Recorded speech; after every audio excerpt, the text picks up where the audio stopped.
Shout out sa mga 70s, 80s, 90s na mga bebe dyan. Malamang ito ay mabenta para sa inyo. Oo. Ayan una, pinahanda ko na sa anak ko itong yung 2-in-1 Angel Creme Densada. Hindi, siya talaga pinako. Charot lang.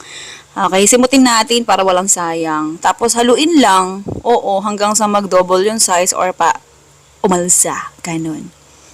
Pagka umalsa na, ayan, tigilan mo na, tapos tabi mo lang pansamantala. Pero bakit nga ba umaalsa yan? Okay, umaalsa siya kasi kapag kagaling siya sa chiller. Huwag mo lagay sa freezer kasi magyayelo, papalpak ka niyan. Okay, tapos ito, hatiin natin sa 4 na piraso yung 8 pieces ng sliced bread. Pagkahiwa natin, maganda naman tayo ng square container.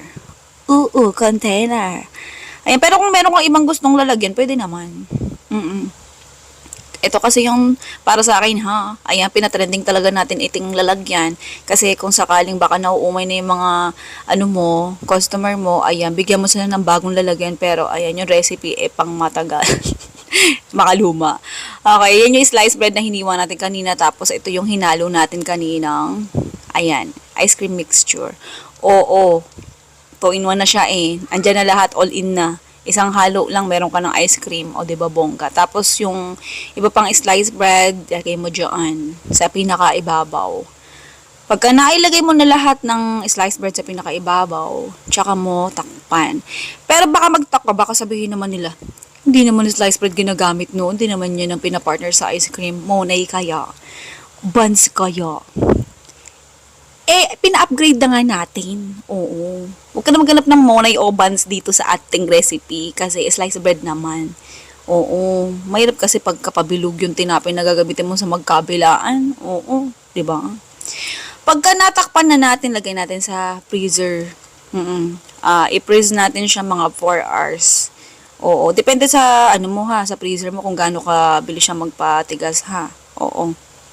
Tapos, ayan, intay ka lang. Pag may nagmamadali ng bumili, after 4 hours, reserve mo na. Oo.